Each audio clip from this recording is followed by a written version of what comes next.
Assalamualaikum warahmatullahi wabarakatuh. Shalom, Om Swastiastu, Namo Buddhaya, salam kebajikan, salam sejahtera bagi kita semua. Yang saya hormati Bapak Ibu Asesor PDD UKT-PT di bidang pengajaran serta seluruh mahasiswa yang mengikuti perkuliahan pada hari ini. Perkenalkan, nama saya Dr. Lestari Wulandari SHMH. Saya merupakan dosen pada program studi ilmu hukum Fakultas Hukum Universitas Cendrawasih. Selain itu, saya juga menjalankan tugas sebagai dosen dan juga saya mendapat amanah sebagai sekretaris jurusan Hukum Acara di Fakultas Hukum Universitas Cendrawasih. Baik, pada kesempatan ini saya akan menyampaikan proses pembelajaran salah satu mata kuliah yang saya ampu, yaitu Hukum Perikatan. Mata kuliah Hukum Perikatan merupakan mata kuliah keahlian dan keterampilan atau MKK yang wajib dengan bobot 2 SKS dan diberikan kepada mahasiswa program studi S1 Ilmu Hukum pada semester 3. Mata kuliah ini memiliki peran yang sangat penting karena menjadi dasar bagi mahasiswa dalam memahami hubungan hukum yang timbul akibat dari perjanjian maupun ketentuan undang-undang yang selanjutnya menjadi landasan dalam mempelajari berbagai cabang hukum keperdataan lainnya. Adapun capaian pembelajaran pada mata kuliah ini disusun berdasarkan Outcome Based Education atau sering kita sebut dengan OB. Sehingga pembelajaran tidak hanya berorientasi pada penguasaan konsep, tetapi juga pada kemampuan mahasiswa dalam menerapkan pengetahuan, berpikir kritis, dan menyelesaikan persoalan hukum secara proporsional. Mata kuliah ini diharapkan agar mahasiswa mampu, pertama, menjelaskan konsep, asas, teori, sumber, ruang lingkup hukum perikatan dalam sistem hukum Indonesia. Kedua, memahami syarat sah perjanjian, hak dan kewajiban para pihak, one prestasi, force majeure, serta hapusnya perikatan berdasarkan Kitab Undang-Undang Hukum Perdata. Ketiga, menganalisis perkembangan hukum perikatan dalam praktik bisnis, kontrak elektronik, perlindungan konsumen, serta penyelesaian sengketa di bidang keperdataan. Terakhir, ada menyusun rancangan perjanjian sederhana atau kontrak drafting sesuai dengan asas hukum dan juga perikatan, serta menyusun pendapat hukum atau legal opinion, serta memberikan solusi hukum terhadap berbagai permasalahan perikatan secara sistematis. Selanjutnya, untuk mencapai target tersebut, materi perkuliahan disusun secara bertahap, ya. Mulai dari pengenalan konsep dasar hukum perikatan, sumber-sumber perikatan, asas-asas hukum perikatan, syarat sah perjanjian, jenis-jenis perikatan, one prestasi, force majeure, hapusnya perikatan, pengalihan perikatan, dan perbuatan melawan hukum, serta perjanjian bernama dan juga tidak bernama, kontrak bisnis, kontrak elektronik, hingga analisis putusan pengadilan, dan penyusunan legal opinion.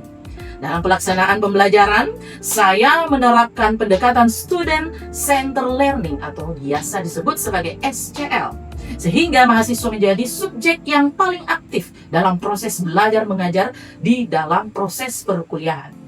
Model pembelajaran yang digunakan antara lain problem based learning, case based learning, diskusi kelompok, presentasi, workshop kontrak drafting, yang melalui pendekatan tersebut mahasiswa bisa didorong, ya, dapat didorong untuk mengembangkan kemampuan berpikir secara kritis, menganalisis kasus hukum, bekerja sama dalam tim, serta menyampaikan argumentasi hukum berdasarkan peraturan perundang-undangan yang berlaku. Ada juga doktrin dan juga jurisprudensi yang sudah terdapat dalam sistem hukum nasional kita. Untuk mendorong proses pembelajaran, saya juga memanfaatkan berbagai media pembelajaran seperti PowerPoint, Google Classroom, Zoom Meeting, dan juga Microsoft Teams sebagai sarana penyampaian materi, diskusi, maupun evaluasi pembelajaran. Selain itu, komunikasi juga dibangun dengan mahasiswa melalui WhatsApp Group, sehingga proses pembelajaran dapat berlangsung secara berkelanjutan, baik di dalam maupun di luar kelas. Proses evaluasi pembelajaran juga dilakukan secara berkesinambungan melalui penugasan individu ataupun juga kelompok, presentasi, analisis kasus, kontrak drafting, legal opinion, ya, ujian tengah semester, dan juga terakhir ada ujian akhir semester. Penilaian juga tidak hanya berfokus pada aspek pengetahuan, tetapi juga memperhatikan keterampilan, kemampuan berpikir analitis, komunikasi, kolaborasi, serta sikap profesional mahasiswa sesuai dengan capaian pembelajaran mata kuliah. Selanjutnya, pada video pembelajaran ini, saya akan menampilkan salah satu proses pembelajaran sesuai dengan rencana pembelajaran semester atau RPS yang menggambarkan penerapan pembelajaran aktif, interaktif, kolaboratif, dan juga berpusat pada mahasiswa sebagai implementasi dari outcome-based education. Demikian pengantar yang dapat saya sampaikan. Selanjutnya, saya akan memulai proses pembelajaran pada mata kuliah Hukum Perikanan. Terima kasih. Wassalamualaikum warahmatullahi wabarakatuh. Selamat pagi semuanya. Selamat pagi, Bu. Baik.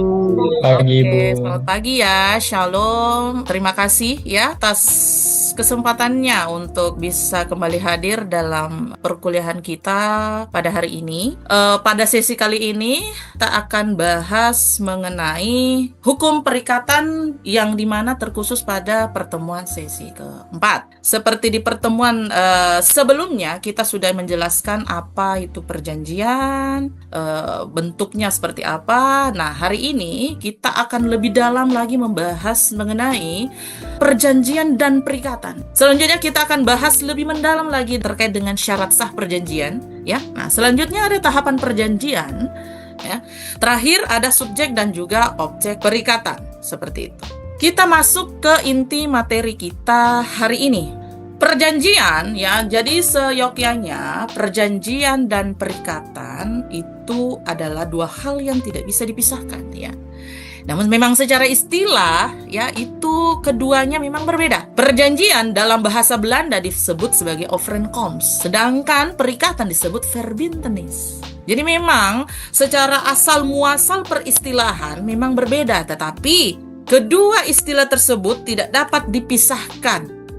Saling keterkaitan, saling berhubungan. Pertama, kita akan jelaskan perjanjian. Jadi perjanjian atau overeenkomst itu merupakan bentuk perbuatan hukum dengan mana yang satu pihak atau lebih mengikatkan dirinya terhadap satu orang atau lebih lainnya. Nah, ini terdapat dalam pasal 1313. Namun, ada kelemahan dalam pasal tersebut. Mengikatkan dirinya, yaitu seolah-olah perjanjian tersebut hanyalah perjanjian sepihak.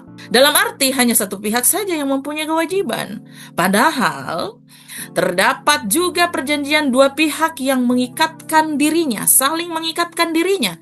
Jadi kalau kita berangkat dari pasal 1313, itu seolah-olah perjanjian hanya terjadi hanya sepihak saja. Padahal konsep perjanjian yang kita ketahui harus dua belah pihak. Jadi menurut 1313 itu seolah-olah hanya perjanjiannya itu terjadi hanya sepihak saja, ya, bukan dua pihak yang seperti yang kita ketahui bersama. Selanjutnya, perbuatan hukum dengan mana satu orang atau lebih mengikatkan dirinya atau saling meningkatkan dirinya terhadap satu orang lainnya atau lebih. Nah, ini yang dimaksud. Perjanjian yang dimaksud adalah seharusnya saling mengikatkan diri. Ada hubungan timbal balik antara pihak pertama dengan pihak kedua yang saling mengikatkan dirinya dalam satu perjanjian. Kalau kita berbicara fenomena hukum per hari ini, hukum hari ini itu sebenarnya kitab undang-undang yang kita pakai sebenarnya itu sudah melalui revisi seperti yang terjadi pada kitab undang-undang hukum pidana yang per hari ini kita sudah memakai produk asli Indonesia sendiri. Nah, seharusnya ya BW kita, ya kitab undang-undang perdata kita itu juga melalui fase itulah, ya. Karena begini ya, saya selalu mengatakan kepada anak mahasiswa saya bahwa hukum itu tertatih-tatih mengikuti perkembangan manusia. Ya benar ya. Aturan yang dahulu nggak bisa lagi dipakai per hari ini. Udah nggak relevan. Treatmentnya tentu berbeda. Berarti undang-undang yang dipakai juga harus berbeda. Harus memenuhi kebutuhan manusia per hari ini. Gak mungkin aturan 90-an, 60-an kita bawa di hari ini. Ya, sudah tidak relevan. Oleh karenanya itu, mengapa Ibu taruh ada kelemahan dalam pasal 13-13 ini? Karena menurut saya sudah waktunya juga mengalami revisi seperti yang terjadi pada KUHP pidana dan juga KUHP. Ya. Sekarang, perjanjian menurut teori lama. Jadi pertama itu, adanya perbuatan hukum, persesuaian pernyataan kehendak dari beberapa orang, ada persesuaian tindakan yang harus dipublikasikan dan dinyatakan. Jadi, perjanjian itu kan perbuatan hukum. Kenapa selalu saya bilang perbuatan hukum? Karena tidak semua perbuatan kita sebagai manusia itu adalah perbuatan hukum. Perbuatan hukum itu adalah yang mempunyai konsekuensi hukum. Makanya, tidak semua perbuatan yang kalian lakukan itu adalah perbuatan hukum. Selanjutnya, perjanjian menurut teori lama merupakan perbuatan hukum yang hanya terjadi karena kerjasama dua orang atau lebih. Ataukah pernyataan kehendak yang sesuai, yang harus saling bergantung satu sama lain, dan juga kehendaknya ditujukan untuk menimbulkan akibat hukum. Karena berangkat dari perbuatan hukum, tentu terakhir yang akan berdampak adalah tentunya ada akibat hukum setelah perbuatan hukum terlaksana. Ketiga, ada akibat hukum untuk kepentingan yang timbal balik. Ada persesuaian kehendak yang harus mengingat peraturan perundang-undangan. Jadi, perjanjian menurut teori lama ini, pertama ada perbuatan hukum, ada hubungan timbal balik, dan terakhir ada akibat hukum yang didapatkan setelah perjanjian tersebut dilakukan.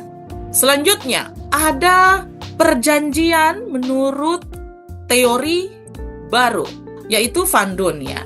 Jadi perjanjian menurut teori baru merupakan perjanjian ya, yaitu hubungan hukum antara dua orang atau dua pihak atau lebih berdasarkan kata sepakat untuk menimbulkan akibat hukum. Nah, tadi kalau teori lama itu hanya persesuaian kehendak saja antara dua orang atau lebih. Kalau di perjanjian teori baru ada kata sepakat. Jadi tidak hanya persesuaian kehendak, ada sepakat yang terucap antara kedua belah pihak yang ada dalam perjanjian tersebut.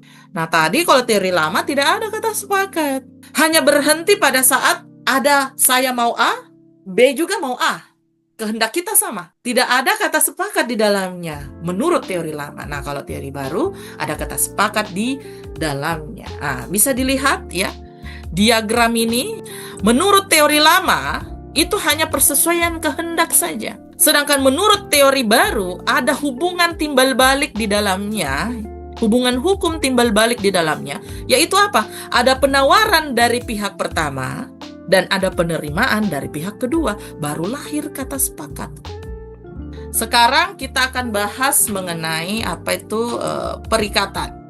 Jadi perikatan atau verbintenis itu merupakan hubungan hukum di bidang kehartabendaan antara dua orang atau lebih yang berdasarkan terdapat pihak yang berhak menuntut suatu prestasi dan terdapat juga pihak yang memenuhi tuntutan tersebut. Siapa yang berhak menuntut prestasi? Pembeli. Yang terdapat juga pihak yang harus memenuhi tuntutan siapa? Penjual. Prestasi kan itu terkait dengan barang yang kalian jual. Nah, menuntut suatu prestasi, kita sebagai pembeli menuntut dong, mana barang yang kamu jual. Sedangkan penjual dituntut untuk memenuhi tuntutan dari pembeli. Tuntutan prestasi apa yang dibicarakan? Di bidang kehartabendaan yang melibatkan dua orang atau lebih. Seperti itu. Nah, unsur-unsur perikatannya. Pertama, ada hubungan hukum, yaitu bukan kewajiban hukum, tidak termasuk perikatan dalam arti yuridis. Bidang kehartabendaan, yaitu seperti barang yang bernilai. Jadi perikatan itu hubungan dua orang atau lebih. Dan di bidang kehartabendaan, misalnya perjanjian jual beli. Ya, judulnya di atas adalah perjanjian jual beli. Misalnya apa? Di dalamnya itu apa? Pasal-pasalnya itu disebut apa? Pasal-pasal yang ada di dalam perjanjian jual beli itu adalah perikatan-perikatan. Selanjutnya, kita masuk ke syarat sah perjanjian, pasal 1320 KUH Perdata. Syarat pertama itu ada dalam pasal 1321 BW, ya. Sepakat dalam artian tidak mengandung kehilafan, paksaan, penipuan, dan juga penyalahgunaan keadaan. Misalnya, paksaan. Karena kita misalnya terkait dengan misalnya jual beli barang, ya, atau kesepakatan untuk menjual barang, ya, seperti itu. Sebenarnya kita tidak mau melakukan penjualan tersebut, tetapi kita mungkin dipaksa oleh misalnya keluarga dan lain sebagainya. Nah, itu sepakat yang dimaksud itu tidak mengandung itu paksaan, tidak mengandung penipuan di dalamnya, dan juga tidak mengandung penyalahgunaan keadaan. Ya. Misalnya penyalahgunaan keadaan, kita dipaksa untuk tanda tangan kontrak. Yang memaksa ini adalah siapa? Misalnya atasan kita, ya, bos kita di kantor, ya. Karena dia menganggap dirinya sebagai atasan, maka dia menggunakan kekuasaannya, kewenangannya untuk memaksa bawahannya untuk menandatangani kontrak-kontrak tertentu, misalnya seperti itu. Nah, selanjutnya syarat kedua apa? Pasal 1330. 1330 ini kita berbicara mengenai cakap. Cakap yang dimaksud ini adalah orang yang mempunyai kewenangan bertindak, ya, melakukan perbuatan hukum, ya. Jadi orang yang belum dewasa dan yang berada di bawah pengampuan tidak masuk dalam kategori cakap yang dimaksud dalam pasal 1330 BW, ya. Syarat ketiga ada terkait mengenai objek perjanjiannya, objek perikatannya, ya, objek perjanjiannya dalam pasal 1333, ya. Mutlak belum ada ataukah relatif belum ada. Nah, mutlak belum ada, misalnya apa objeknya? Misalnya kalian memesan lemari. Lemari yang kalian mau itu bahan bakunya misalnya kalian maunya kayu jati, terus ukiran-ukirannya ukiran-ukiran yang klasik, warnanya kalian juga tentukan dengan sesuai keinginan. Nah, itu belum ada. Mutlak belum ada, objeknya belum ada, masih ada di pikiran kalian. Tetapi itu sudah masuk dalam objek perjanjian, walaupun belum ada di depan mata kalian. Jadi mutlak belum ada. Bagaimana supaya ada? Kalian pergi ke tukang mebel, toko barang-barang rumah tangga misalnya seperti itu toh, yang menjual kursi, lemari, dan lain sebagainya. Kalian pergi ke pemilik toko, Pak, saya mau lemari dengan bahan baku kayu jati, ukirannya ukiran klasik dan warnanya seperti ini, terdapat tiga pintu misalnya atau 4 pintu sesuai dengan request. Saya maunya seperti itu. Kira-kira kapan selesai ya, Pak? Itu mutlak belum ada. Itu objek perjanjian. Nah, relatif belum ada. Misalnya, kalian memesan barang-barang pas Shopee. Relatif belum ada. Kenapa relatif belum ada? Karena masih dalam proses pengiriman. Tetap masih ada, akan kalian pegang objek perjanjiannya, tetapi belum sampai ke tangan kalian. Karena apa? Masih dalam proses pengiriman. Syarat keempat apa? Ada pasal 1337, yaitu terkait dengan kausa yang halal. Sebab-sebab yang dilarang, pertama karena oleh undang-undang, karena bertentangan dengan undang-undang, terakhir karena bertentangan dengan kesusilaan dan juga ketertiban umum. Nah, sekarang syarat sah perjanjian untuk syarat pertama dan kedua itu disebut sebagai syarat subjektif, ya. Syarat ketiga dan keempat disebut sebagai syarat objektif. Nah, mungkin kalian bertanya, kenapa subjektif 1, 2, ketiga, 4, kenapa objektif? Jadi syarat 1 dan 2 disebut subjektif karena melibatkan orangnya. Sepakat dan cakap itu terkait dengan orang, makanya disebut sebagai subjektif. Nah, sedangkan pasal syarat ketiga dan keempat, kenapa disebut sebagai syarat objektif? Karena kausa yang halal dan suatu hal tertentu terkait dengan objeknya. Terus, bagaimana konsekuensi hukumnya jika syarat pertama dan kedua tidak terpenuhi dan syarat ketiga dan keempat tidak terpenuhi? Jika syarat pertama dan kedua tidak terpenuhi, maka perjanjian tersebut dapat dibatalkan. Syarat ketiga dan keempat tidak terpenuhi, yaitu syarat objektif, maka perjanjiannya batal demi hukum. Jadi 2 konsekuensi hukum yang berbeda untuk keempat syarat sah perjanjian tersebut. Seperti itu. Mungkin ada yang kurang mengerti? Silahkan ditanyakan bagi teman-teman sekalian. Saya, Bu. Oke, mungkin silahkan Dea dulu. Baik Ibu, terima kasih atas waktu yang diberikan. Saya Dea Natasha Manurung, izin bertanya mengenai topik yang diberikan. Apa perbedaan mendasar antara perjanjian dan perikatan? Oke, terima kasih Dea. Dan mungkin silahkan Milna, kita tampung dulu. Sekalian Ibu nanti akan jawab. Silahkan. Baik, terima kasih untuk kesempatannya Ibu. Saya Wilna Amelia Rewaru ingin bertanya tentang tadi syarat sah perjanjian. Nah, Ibu, mengapa syarat sah perjanjian itu dalam pasal 1320 KUH Perdata harus dipenuhi?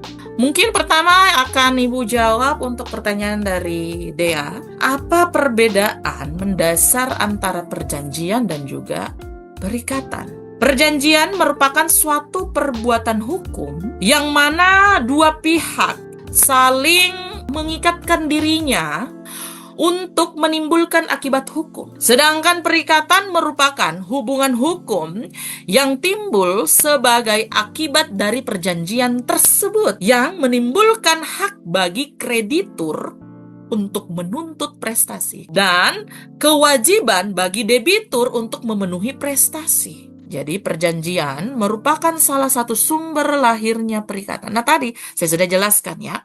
Mobil adalah perjanjian, onderdil di dalamnya adalah perikatan-perikatannya.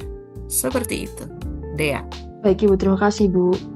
Oke, selanjutnya Wilna. Syarat sah perjanjian harus dipenuhi agar perjanjian memiliki apa? Kekuatan hukum. Yang mana mengikat kedua belah pihak yang sedang melakukan perjanjian.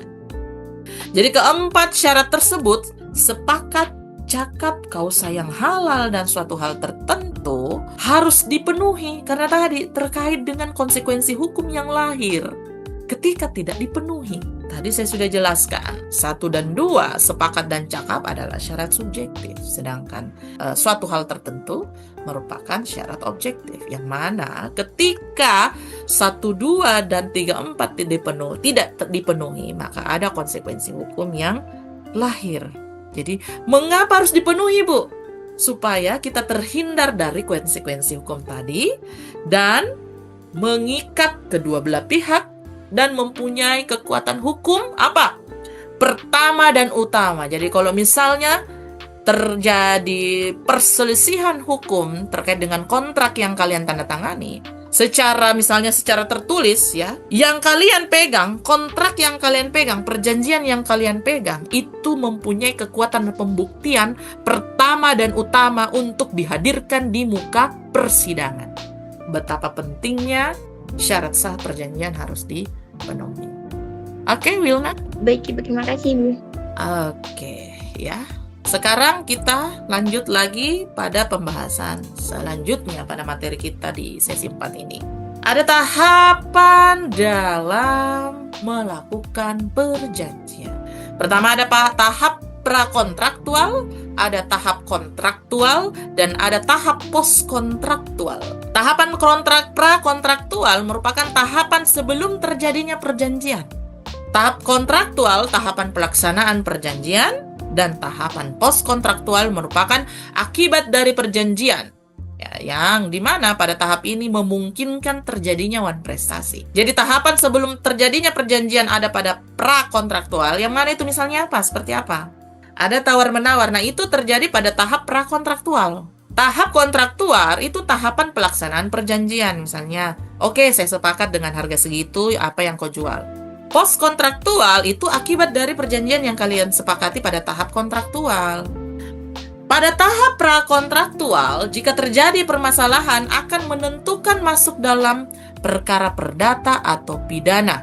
Misalnya, saya jual rumah dengan kondisi listrik aman, airnya bersih.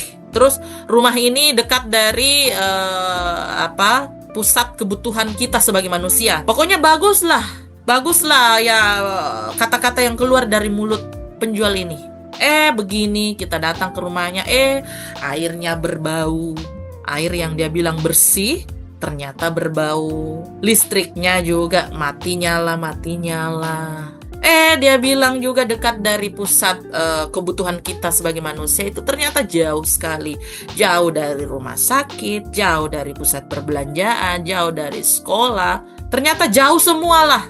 Berarti semua yang dia katakan saat tawar-menawar itu semuanya bohong, hiperbola ya lah, kebohongan semua. Nah, pada tahap ini ketika terjadi ada unsur kebohongan dalam proses tawar-menawar, itu disebut sebagai penipuan. Ada penipuan di sana. Jadi jangan menganggap bahwa perbuatan hukum kalian ini kan perjanjian, berarti murni perdata, Ibu. Tidak, tunggu. Nah, selanjutnya pada tahap post kontraktual, ya, jika terdapat kebohongan di dalamnya dan tidak dilaksanakan dengan sesuai apa yang diperjanjikan di dalamnya, berarti ada pelanggaran apa? Wan prestasi. Seperti itu. Jadi kalau misalnya kasus tadi, jual beli rumah tadi, kalian beli ini ternyata tidak sesuai dengan apa yang dikatakan oleh penjual tadi. Nah, kalian bisa jerat penjual tadi dengan 2 laporan yang berbeda. Pertama, laporkan dia sebagai penipu dalam kasus penipuan. Masukkan dia ke penjara, laporkan secara pidana. Selanjutnya, dengan melakukan gugatan secara perdata melalui apa? Wan prestasi. Jadi satu pelaku kalian bisa melaporkan untuk 2 kasus yang berbeda. Pertama, secara pidana laporkan dengan ke polisi atas dugaan penipuan. Selanjutnya, untuk mendapatkan uangmu kembali, ya, ajukan gugatan secara perdata, ya, yaitu atas dasar legal standingnya tuh yaitu adalah wan prestasi. Jadi harus pintar-pintar, dan ini sering terjadi. Yang biasa dilakukan oleh masyarakat hanya melaporkan saja penipuannya, penipuannya saja. Kau memang penipu, masuk penjara saja. Tapi kau tidak ingat, aduh, uang saya bagaimana ini? Uang saya udah habis ratusan juta. Caranya mendapatkan seperti apa? Nah itu. Jadi laporkan pertama, laporkan dia secara pidana melalui dugaan penipuan. Kedua, langkah yang kalian lakukan adalah ajukan gugatan wan prestasi untuk mendapatkan uang kalian kembali. Seperti itu upaya ya. Selanjutnya, subjek perikatan. Dalam perikatan, kreditur itu merupakan pihak yang berhak atas prestasi, ya. Debitur adalah pihak yang wajib memberikan prestasi, seperti itu. Nah, itu subjek perikatan. Ada kreditur dan juga debitur. Kreditur kalau dalam bahasa yang lebih sederhana diposisikan sebagai pembeli, sedangkan debitur disebut sebagai penjual. Itu dalam konteks yang lebih sederhana. Selanjutnya, objek perikatan itu adalah prestasi. Yang tadi ya di awal-awal ya, di syarat sah perjanjian kan juga ada suatu hal tertentu. Itu terkait dengan objek perikatan. Apa saja objek perikatan atau prestasi? Pertama, memberikan sesuatu. Seperti apa? Menyerahkan barang untuk dimiliki oleh salah satu pihak. Kedua, menyerahkan uang. Ketiga, ada membayar ganti rugi. Berbuat sesuatu. Jadi objek perikatan selanjutnya adalah berbuat sesuatu. Apa itu? Pemberian jasa. Misalnya, orang-orang yang mengerjakan rumah kalian itu tidak mungkin bapak kalian yang bikin rumah kalian toh. Siapa yang ditunjuk? Bukan. Prestasi yang dimaksud itu tidak melulu dalam bentuk barang. Ada juga jasa. Seperti tadi, tukang-tukang itu ya, dia juga memberikan objek perikatan. Apa itu? Jasanya. Selanjutnya, objek perikatan terakhir ada tidak berbuat sesuatu atau sifatnya pasif, ya. Misalnya apa? Tidak membocorkan rahasia perusahaan. Jadi objek prestasi ternyata tidak hanya barang, ternyata tidak hanya pemberian jasa, ternyata ada juga yang tanpa melakukan apapun sifatnya pasif, itu masuk dalam objek perikatan. Oke, terima kasih ya atas kesempatannya. Sampai berjumpa kembali di pertemuan selanjutnya untuk mata kuliah yang sama tentunya dengan pokok bahasan yang berbeda. Ya, karena di sesi 5 tentu lain lagi yang akan kita ajarkan, pelajari. Baik, terima kasih semuanya ya. Selamat siang. Shalom. Wassalamualaikum warahmatullahi wabarakatuh.